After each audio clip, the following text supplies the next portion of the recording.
और इसके बाद अब मैं 21 राज्यों की पूरी मेरी पदयात्रा होगी, जिसमें यूपी, बिहार, झारखंड, छत्तीसगढ़, उड़ीसा, कर्नाटका, तेलंगाना, गोवा, महाराष्ट्र, गुजरात, मध्य प्रदेश। जहाँ की यात्रा रहेगी आपकी पैदल यात्रा रहेगी। इसमें शक नहीं करना चाहिए किसी को। फिलहाल मैं बता दूं, क्योंकि मैं बहुत ईमानदार हूँ और मैं अपने काम को लेकर बहुत ईमानदार होना चाहता हूँ, क्योंकि मुझे दुनिया को जस्टिफाई नहीं करना। रिजल्ट आएगा, देखिए रिजल्ट आपके हाथ में कभी नहीं होता। आप हमेशा आप प्रोसेस में बिलीव रखिए।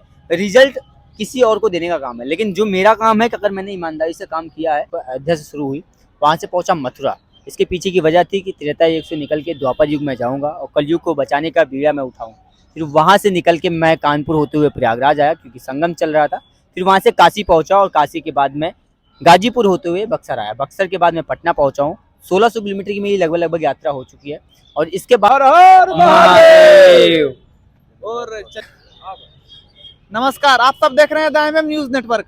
आज अभी हम लोग हैं पटना जंक्शन पे और हम लोगों के बीच एक शख्स जुड़े हैं जिनका मुहिम है कि 1000 किलोमीटर चलेंगे। इनका मुहिम का नाम है 10,000 किलोमीटर चलेंगे। इनका मुहिम का नाम है वंदे भारत पद यात्रा, जो कि ये लिखे हैं कि 21 राज्यों की पर्यावरण बचाओ राष्ट्र रक्षा यात्रा, पेड़ लगाओ देश बचाओ लेके चली है। तो आखिर आप कहाँ से चले इस मुहिम को लेकर? मेरी जो यात्रा शुरू हुई सर, वो 4 दिसंबर 2022 को अयोध्या से शुरू हुई।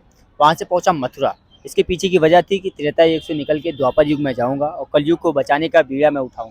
फिर वहाँ से निकल के मैं कानपुर होते हुए प्रयागराज आया, क्योंकि संगम चल रहा था।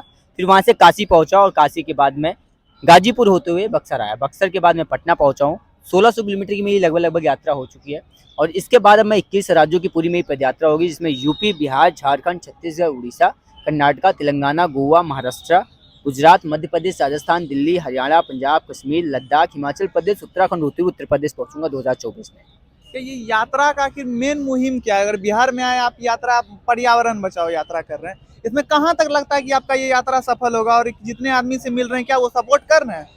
बहुत ज्यादा लोगों का सपोर्ट मिल रहा है, लेकिन जिस पे आप बात करें वो बात करें रिजल्ट पे, कि कितना परसेंट रिजल्ट आएगा। देखिए रिजल्ट आपके हाथ में कभी नहीं होता। आप हमेशा आप प्रोसेस में बिलीव रखिए। रिजल्ट किसी और को देने का काम है, लेकिन जो मेरा काम है कि अगर मैंने ईमानदारी से काम किया है तो उसका इम्पैक्ट सोसाइटी में जरूर छूटेगा। मेरा जो टारगेट है, वो अपना टारगेट आप क्या सेट करते हैं कि मैं जब 10,000 किलोमीटर चल जाऊंगा तो कितने लोग ऐसे होंगे जो इंस्पायर हो चुके होंगे। वो 1000 नंबर है कि मैं 1000 लोग को एटलीस्ट कम से कम इंस्पायर कर सकूं, जो आशुतोष के जैसा 1000 लोग तैयार हो सके और सोसाइटी को कंट्रीब्यूट करने के लिए काम करे। फिलहाल उसमें कहीं ना कहीं मेरा मकसद जो था उसमें पूरा होते हुए दिख रहा है, क्योंकि 9, 10, 11, 12 वाले बच्चों के साथ मैं कोलैबोरेट करता हूँ, उनके स्कूल में सेमिनार्स करता हूँ, उनके सामने वृक्षारोपण करता हूँ। वृक्षारोपण करने के बाद फिर यूथ को बताया जाता है कि अगर आपको सबसे पहले कुछ बचाना है तो अपनी रियलिस्टिक चीजें बचानी है, जो नेचर है, क्योंकि 5 मिनट भी जिंदगी सर्वाइव करनी है तो ऑक्सीजन की जरूरत पड़ेगी, उसके बाद सर्वाइव करनी है तो पानी की जरूरत पड़ेगी, उसके बाद सर्वाइव करनी है तो खाने की जरूरत पड़ेगी। ये तीनों चीज मिल गया आप जीवित रह गए। तो जीवन में आगे जाने के लिए अब आपको स्किल्ड बेस्ड एजुकेशन की जरूरत पड़ेगी, इससे इंडिपेंडेंसी क्रिएट हो सके। आज पूरी दुनिया का हमारे पास सबसे बड़ा यूथ पोटेंशियल है। 55% का यूथ पोटेंशियल होने के बावजूद भी नॉन एजुकेटेड और अनएम्प्लॉयमेंट यूथ लेके बैठे हैं। कारण क्या है? हमारे पास में स्किल बेस्ड एजुकेशन नहीं है, जिसकी वजह से इंडिपेंडेंसी क्रिएट नहीं हो रही है। इंडिपेंडेंसी न क्रिएट होने की वजह से ग्रेवेंस पैदा हो रहा है। तो 2 पॉइंट ऑफ व्यू को लेकर फिलहाल मैं चल रहा हूँ। उसको लेकर 9, 10, 11, 12 वाले जो स्टूडेंट्स हैं उनके साथ मैं कोलैबोरेट कर रहा हूँ। और अभी तक आपने लगभग कितने पेड़ लगा चुके हैं और कितने आदमी से लगभग मिले होंगे, कोई अंदाजा है? 32 से ज्यादा स्कूल के अंदर सेमिनार्स हो चुका है। 250 से ज्यादा मैं वृक्ष लगा चुका हूँ और 36 से ज्यादा जिलों के अंदर मैं आ चुका हूँ। 750 से 800 गांव में जा चुका हूँ। इससे मिलते हुए मैं पदयात्रा करते हुए 1600 किलोमीटर की मेरी पदयात्रा हुई है। 8400 किलोमीटर अभी मैं और चलूंगा। और बिहार आके क्या सपोर्ट मिला? बिहार आने के बाद क्या बिहार में अपनापन लग रहा है? बिहार बहुत ही ज्यादा अलग लगा मेरी सोच से। बिहार जब तक मैं नहीं आया था, मेरे थॉट प्रोसेस कुछ और हुआ करते थे, लोगों को लेकर परसेप्शन कुछ और थे। लेकिन जब मैं बिहार पहुंचा, बदल गया बिल्कुल, क्योंकि यहाँ पे जितना डाउन टू अर्थ लोग मुझे मिले और जितना ज्यादा उन्होंने मुझे प्यार और सपोर्ट दिया, उतना मुझे वहां पे भी नहीं मिला। और आशुतोष जी के सपोर्ट में बहुत सारे लोग जुड़ते आ रहे हैं। सर आप कहाँ से आए और क्या इसमें दिखा जो आप इसके साथ जुड़ना चाह रहे हैं? जी, मेरा नाम सनी सिन्हा हुआ। मैं संरक्षक हूँ समानता संग्राम समिति संगठन का। जी। और जब मुझे मेरे सहयोगी प्रिय सिंह जी से पता चला तो मैं अपने आप को रोक नहीं पाया। इनके कार्यों को से प्रभावित होते हुए मैं इनसे मिलने के लिए यहाँ पर उपस्थित हो गया। अभी आप इसको सम्मान दीजिएगा। क्या सम्मान में सर आप क्या क्या दे रहे हैं? सम्मान में मैं दशरथ नंदन श्री राम जी का चक्रवर्ती गोपालाचार्य जी द्वारा रचित जी। श्री राम जी की जीवनी और एक भगवा गमछा जो चलिए बार शुरुआत किया जाए। सबसे पहले मैं इन्हें सम्मानित करना चाहता हूँ। देखिए सम्मानित कर रहे हैं, और ऐसा मुहिम से जुड़ने के लिए भाई का हम नंबर डाल देंगे डिस्क्रिप्शन में, आप लोग जरूर जुड़िए।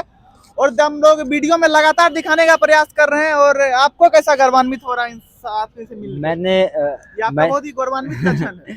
मैं तो जब से बिहार पहुंचा हूँ फिलहाल यहाँ के लोगों से मुझे इतना प्यार मिला है कि उसके लिए मैं निःशब्द हूँ, और मेरे पास शब्द नहीं है। मैं आप सबके प्यार और विश्वास के लिए हमेशा नतमस्तक रहूंगा। जय श्री राम जी। आप बहुत अच्छा कार्य कर रहे हैं, और आपके कार्यों में हम लोग हर तरीके से साथ हैं। विश्वास ये इसी चीज के, और बिहार की धरती पे आपका स्वागत है। इसी चीज के विश्वास के साथ मैं बिहार भी आया था, और मुझे लगा कि बिहार में जाने के बाद शायद कुछ बदलेगा, लेकिन यहाँ पे जाने के बाद मेरा आत्मबल जो बदला है उसको लेके आने वाला जो 8400 किलोमीटर मनोबल और बढ़ गया। हाँ, आत्मबल विश्वास होता है ना, जब आप खुद के साथ में अपने आप को लोगों को खड़े हुए देखते हैं तो आपके पैर में जो दर्द होता है वो अपने आप से खत्म हो जाता है, क्योंकि आपको लगता है कि अब आप सिर्फ अकेले नहीं है, आपके बहुत सारे भाई ऐसे हैं जो अब इधर और इधर खड़े हैं। मेरे एक हाथ नहीं है, अब मेरे 1000 हाथ होने वाले हैं। जब आपके 1000 हाथ हो जाते हैं और आपके साथ हजारों का विश्वास जुड़ जाता है, आपके संकल्प में और मजबूती आ जाती है, और जब आपके संकल्प में आप मजबूत हो जाते हैं तो किसी भी चीज को कर देने की क्षमता आपके अंदर अपने आप से आ अभी जाती है। तक आपका बिहार का अनुभव कैसा रहा? एक शब्द में बोलूं सर, बिल्कुल, तो मैं निःशब्द हूँ। बहुत बहुत धन्यवाद। पाटलिपुत्रा की धरती पे आपका हार्दिक अभिनंदन करता हूँ। और एक सवाल रहेगा कि पटना के बाद आप कहाँ निकल रहे हैं? झारखंड निकलूंगा, गया होते हुए मैं झारखंड निकलूंगा। वो भी पैदल यात्रा। जहाँ की यात्रा रहेगी आपकी पैदल यात्रा रहेगी। इसमें शक नहीं करना चाहिए किसी को। फिलहाल मैं बता दूं, क्योंकि मैं बहुत ईमानदार हूँ और मैं अपने काम को लेकर बहुत ईमानदार होना चाहता हूँ, क्योंकि मुझे दुनिया को जस्टिफाई नहीं करना, मुझे सिर्फ एक इंसान को जस्टिफाई करना जो मेरे साथ है। आशुतोष के साथ चलता है, उसके बाद अगर कोई मेरे साथ चलता है तो महाकाल चलते हैं, वही हैं जिनको कहीं ना कहीं बताना है कि मैंने ईमानदारी से काम किया। मैं किसी को जस्टिफिकेशन देता नहीं। और आज महाशिवरात्रि है तो एक बार सब मिलके जरूर बोले हर हर महादेव। और चलिए इतना के लिए बहुत बहुत धन्यवाद। जो भी इस मुहिम से जुड़ना चाहते हैं एक बार जरूर जुड़े, और इनका नंबर हम डिस्क्रिप्शन में दे देंगे। ऐसे ही देखते रहिए दाइम न्यूज़ नेटवर्क। प्रणाम।